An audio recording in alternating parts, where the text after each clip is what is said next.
साथियों नमस्कार।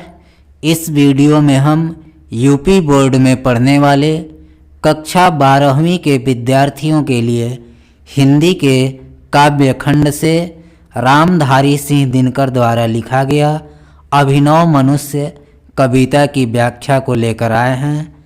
दोस्तों, यह अभिनव मनुष्य रामधारी सिंह दिनकर के काव्य कुरुक्षेत्र के अंतिम सर्ग से लिया गया है। इस कविता में कवि ने आधुनिक मनुष्य की भौतिक उन्नति का वर्णन किया है कि किस प्रकार आधुनिक मनुष्य अपने मानवता और अध्यात्म को छोड़कर सांसारिक सुख के पीछे भाग रहा है।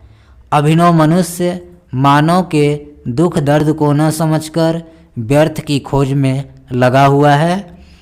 इसी बात का वर्णन कवि ने इस कविता में किया है। तो चलिए शुरू करते हैं।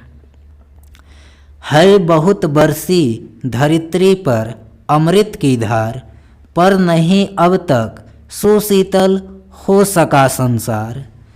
है बहुत बरसी धरित्री पर यानी धरती पर, अमृत की धार यानी अमृत की धारा। कौन सी अमृत की धारा? ज्ञानियों और महात्माओं के उपदेश रूपी अमृत की धारा। कवि कहते हैं कि इस धरती पर ज्ञानी संतों महात्माओं के उपदेश रूपी अमृत की बहुत धारा बरसी है, पर नहीं अब तक सुशीतल हो सका संसार। लेकिन यह संसार अभी तक सुशीतल नहीं हो सका है, अभी तक इस संसार को शांति नहीं प्राप्त हुई है। एक बार पुनः समझ लीजिए। कवि कहते हैं कि इस धरती पर ज्ञानी महात्माओं के उपदेश रूपी अमृत की धार बरसी है, बहुत बरसी है, लेकिन अभी तक यह संसार शीतल नहीं हो सका है, इस संसार को शांति नहीं मिल सकी है। भोग लिप्सा आज भी लहरा रही उद्गाम, उद्गाम मतलब तीव्र प्रचंड। भोग लिप्सा आज भी लहरा रही उद्गाम। इन महात्माओं संतों के तमाम उपदेशों के बाद भी मनुष्य के भीतर भोग और लिप्सा लहरा रही उद्गाम प्रचंड रूप से लहरा रही है। इन तमाम महात्माओं संतों के उपदेशों के बाद भी मनुष्य के भीतर आज भी भोग और लिप्सा लहरा रही उद्गाम प्रचंड रूप में लहरा रही है। अर्थात मनुष्य के भीतर आज भी ईर्ष्या, द्वेष, कपट, छल, धोखा, घृणा समाया हुआ है। बह रही असहाय नर की भावना निष्काम, असहाय नर की भावना निष्काम। निष्काम अर्थात बिना फल की चिंता किए बिना जो कार्य होता है वही कहलाता है निष्काम। बह रही असहाय नर की भावना निष्काम।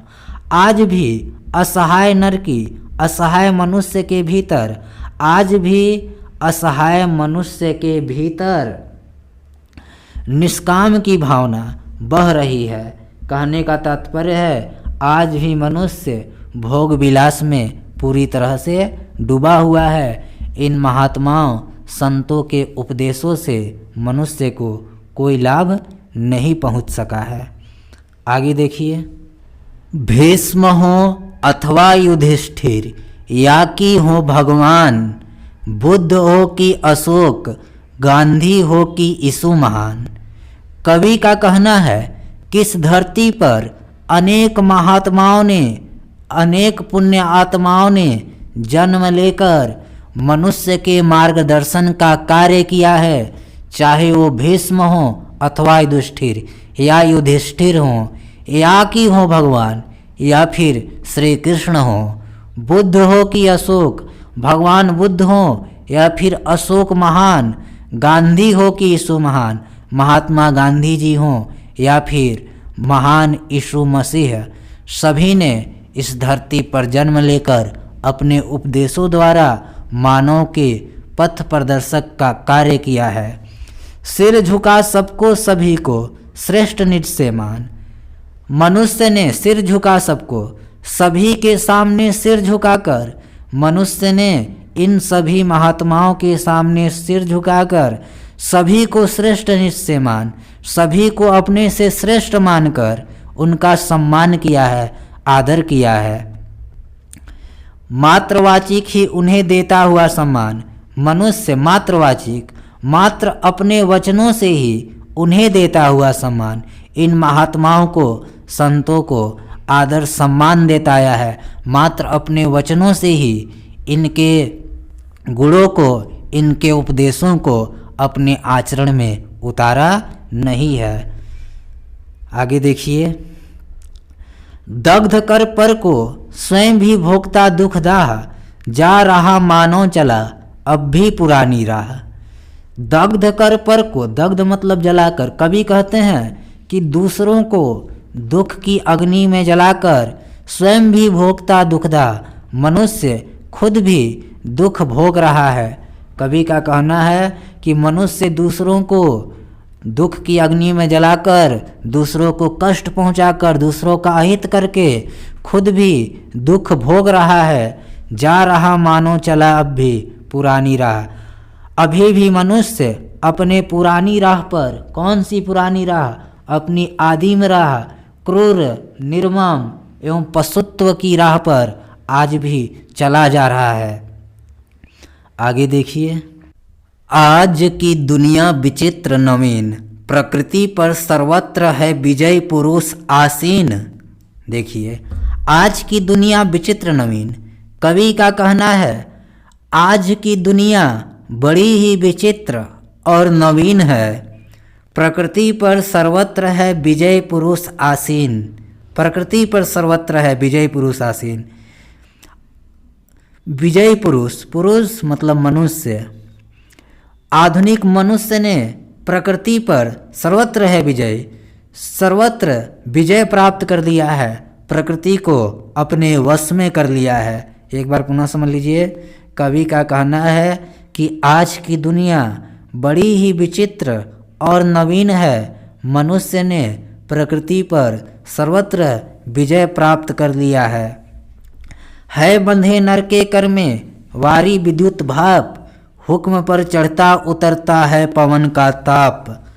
है बंधे नर के कर में मतलब मनुष्य के कर में, कर का मतलब हाथ, नर का मतलब मनुष्य।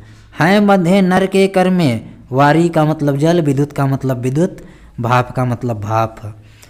मनुष्य ने जल, विद्युत, भाप सभी को अपने हाथों में कर लिया है, अपने वश में कर लिया है।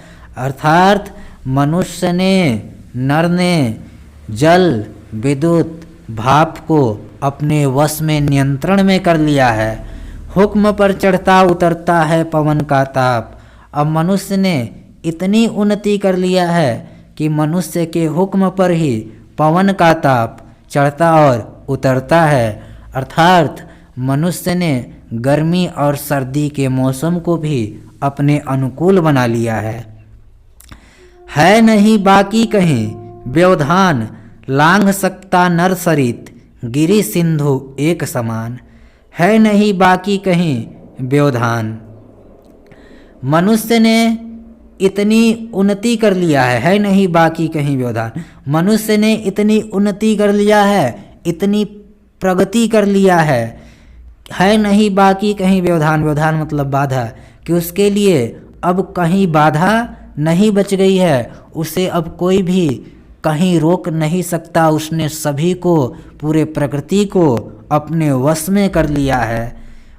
लांघ सकता नर सरित गिरि सिंधु एक समान। नर मतलब मनुष्य, सरित मतलब नदी, गिरि का मतलब पर्वत, सिंधु का मतलब सागर। मनुष्य अब नदी, पर्वत, सागर को एक समान भाव से लांघ सकता है।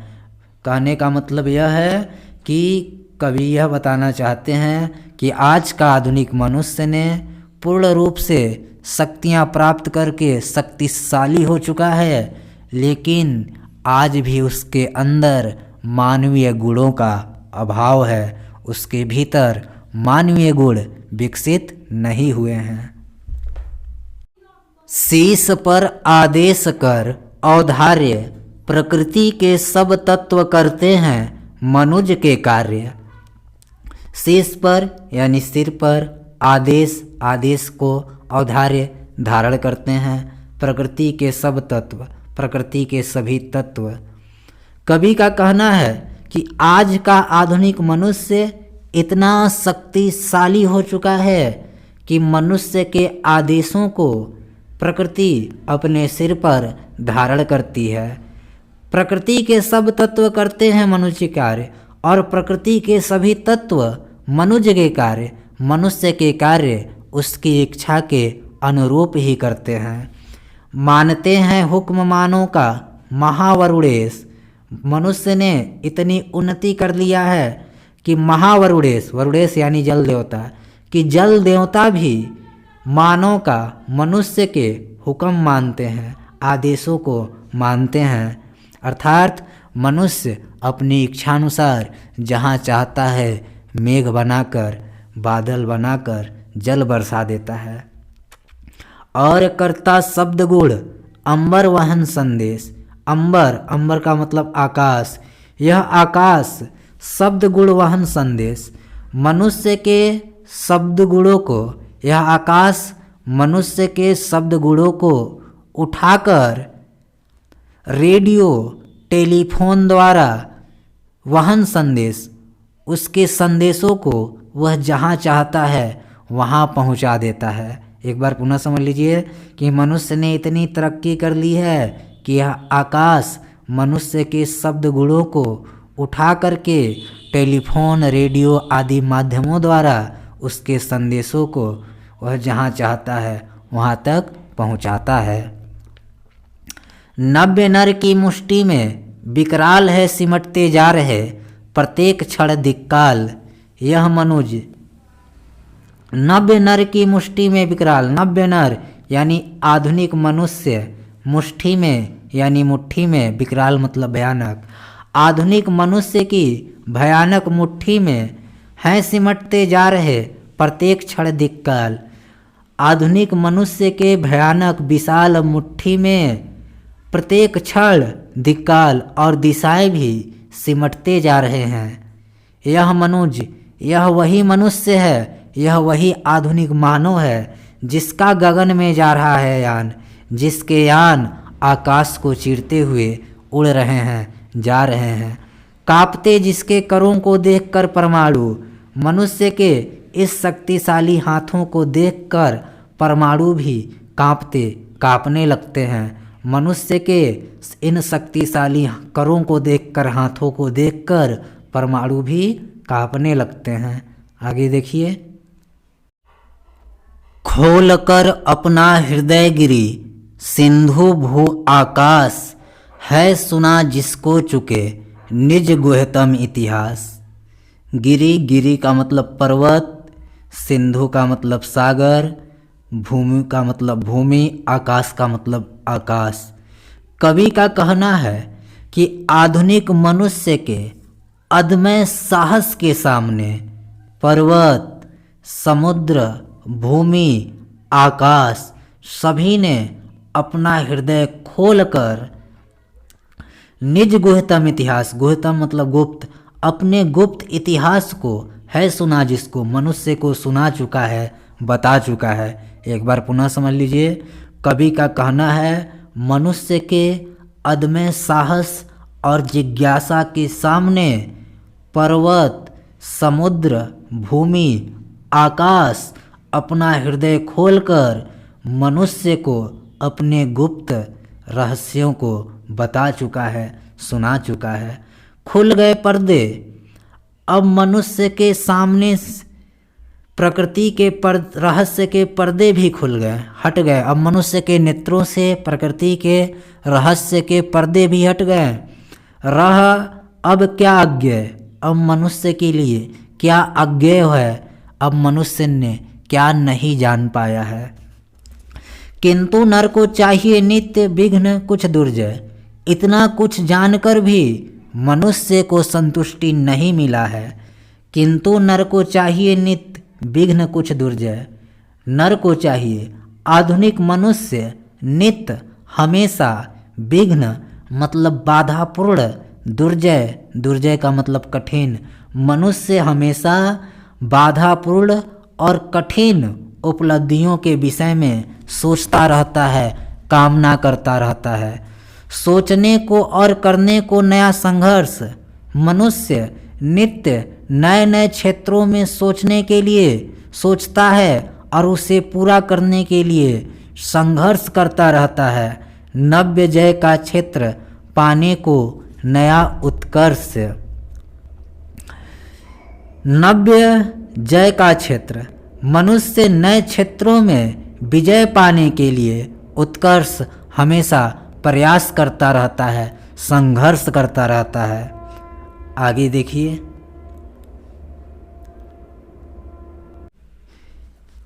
परधरा सुपरीक्षिता विश्लिष्ट स्वाद विहीन, यह पढ़ी पोथी न दे सकती प्रवेग नवीन। परधरा, धरा मतलब पृथ्वी, सुपरीक्षिता, सुपरीक्षिता का मतलब भली प्रकार से, विश्लिष्ट मतलब विश्लेषण करना। लेखक का कहना है परधरा सुपरीक्षिता विश्लिष्ट, कि मनुष्य ने इस धरा का, इस पृथ्वी का भली प्रकार से जांच परख करके, विश्लिष्ट विश्लेषण करके देख लिया है। अब पृथ्वी का कोई ऐसा रहस्य नहीं है जिसे मनुष्य नहीं जान सका है। स्वाद विहीन, इसलिए यह पृथ्वी मनुष्य के लिए स्वाद विहीन हो गई है, अर्थात वैज्ञानिक दृष्टि से पृथ्वी के लिए कोई आकर्षण नहीं रहा है। यह पढ़ी पोथी न दे सकती प्रवेग नवीन, यह पढ़ी पोथी, पोथी मतलब पुस्तक, जैसे पढ़ी हुई पुस्तक दोबारा पढ़ने से न दे सकती प्रवेग नवीन, नवीन जानकारी नहीं दे सकती। जैसे पढ़ी हुई पुस्तक दोबारा पढ़ने पर हमें कोई नवीन जानकारी नहीं दे सकती, उसी तरह मनुष्य भी इस पृथ्वी रूपी पुस्तक को पढ़कर इसके सभी रहस्यों को जान लिया है, समझ लिया है, अर्थात अब वैज्ञानिक प्रगति के लिए इस पृथ्वी पर कुछ शेष नहीं रहा है। एक लघु हस्तामलक, यह भूमि मंडल गोल। एक लघु मतलब एक छोटे से, हस्तामलक, हस्तामलक का मतलब हाथ में रखा हुआ आंवला। भूमि मंडल गोल यानी पृथ्वी मंडल गोल, गोल पृथ्वी मंडल, समझिएगा। यह भूमि मंडल गोल, यह गोल पृथ्वी मंडल मनुष्य के लिए एक लघु हस्तामलक, हाथ में रखे हुए एक छोटे से आंवले की समान हो गई है, अर्थात अब मनुष्य को पृथ्वी का रहस्य जानना आंवले के समान सरल हो गया है। मानवों ने पढ़ लिए सब पृष्ठ जिसके खोल। आधुनिक मानव ने इस पृथ्वी रूपी पुस्तक के सब पृष्ठ खोल, सभी पृष्ठ को खोलकर उसे पढ़ लिया है, समझ लिया है। आगे देखिए, किंतु नर प्रज्ञा सदा गतिशालिनी उद्दाम, ले नहीं सकती नहीं रुक एक पल विश्राम। किंतु नर प्रज्ञा, नर मतलब मनुष्य, प्रज्ञा मतलब बुद्धि, यानी मनुष्य की बुद्धि, गतिशालिनी मतलब गतिशील, उद्दाम का मतलब प्रचंड या तीव्र। कवि का कहना है कि मनुष्य की बुद्धि सदा ही तीव्र रूप से गतिशील रही है। ले नहीं सकती नहीं रुक एक पल विश्राम, मनुष्य की बुद्धि एक पल के लिए भी नहीं रुक सकती है, एक पल विश्राम, और एक पल के लिए विश्राम भी नहीं ले सकती है। यह परिचित भूमि, परिचित मतलब भली प्रकार से समझना। मनुष्य ने इस पृथ्वी को, इस भूमि को परिचित भली प्रकार से समझ लिया है। यह पोथी पठित, अब मनुष्य के लिए यह पृथ्वी की पोथी पुस्तक, अब मनुष्य के लिए यह पृथ्वी की पुस्तक पढ़ना प्राचीन, पुरानी हो गई है, अर्थात मनुष्य ने पृथ्वी के सभी रहस्यों को भली प्रकार से जान समझ लिया है। सोचने को दे उसे अब बात कौन नवीन, मनुष्य अब इस बात की चिंतन करता रहता है, इस बात को सोचता रहता है। अब बात कौन नवीन, कि अब ऐसी कौन सी नवीन क्षेत्र शेष रह गई है जिसमें वह शोध नहीं किया है, जिसे वह समझ नहीं सका है। आगे देखिए, यह लघु ग्रह भूमि मंडल व्योम यह संकीर्ण, चाहिए नर को नया कुछ और जग विस्तीर्ण। यह लघु ग्रह भूमि मंडल यानी पृथ्वी मंडल, लघु ग्रह यानी छोटा सा ग्रह। कवि कहते हैं कि यह संपूर्ण पृथ्वी मंडल मनुष्य के लिए एक छोटा सा ग्रह हो गया है। व्योम यह संकीर्ण, और यह विशाल आकाश मनुष्य के लिए संकीर्ण संकुचित हो गई है। चाहिए नर को नया कुछ, अब मनुष्य कुछ और नया चाहता है। और जग विस्तीर्ण, विस्तीर्ण मतलब विशाल, और इस विशाल संसार में नए चीज़ों को खोजने के लिए, नए तथ्यों को जानने के लिए हमेशा प्रयासरत रहता है। आगे देखिए, यह मनुज ब्रह्मांड का सबसे सुरमय प्रकाश, कुछ छिपा सकते न जिससे भूमि आकाश। कवि का कहना है यह मनुष्य इस ब्रह्मांड का सबसे सुंदर प्रकाश है, सबसे ज्ञानी प्राणी है। सुरमय प्रकाश यानी सबसे ज्ञानी प्राणी है। कवि का कहना है कि यह मनुष्य इस ब्रह्मांड का सबसे सुरमय प्रकाश है, अर्थात इस ब्रह्मांड का सबसे ज्ञानी प्राणी है। कुछ छिपा सकते न जिससे भूमि या आकाश, मनुष्य ने सब कुछ ज्ञात कर लिया है। कुछ छिपा सकते न जिससे भूमि आकाश, अब इससे पृथ्वी या आकाश का कोई भी रहस्य छिपा नहीं है, इसने सब कुछ जान लिया है। आगे देखिए, यह मनुज जिसका सीखा उद्गम। कवि का कहना है यह मनुष्य जिसका सीखा, यहाँ सीखा का अर्थ बुद्धि लेंगे, उद्दाम का अर्थ प्रचंड। कवि कहते हैं कि यह मनुष्य जिसकी बुद्धि बहुत प्रचंड है, तीव्र है, कर रहे जिसको चराचर भक्ति युक्त प्रणाम, और मनुष्य के इस तीव्र बुद्धि को चर और अचर सभी प्राणी भक्ति युक्त प्रणाम करते हैं। आगे देखिए, यह मनुज जो सृष्टि का श्रृंगार।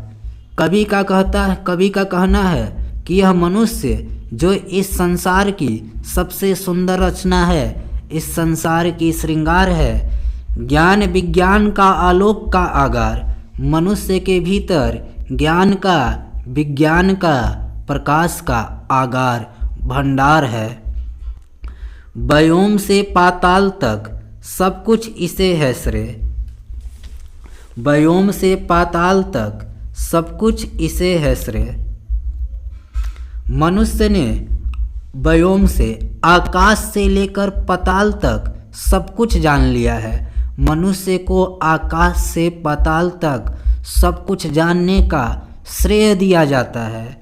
पर न परिचय मनुज का, किंतु यह मनुष्य का वास्तविक परिचय नहीं है।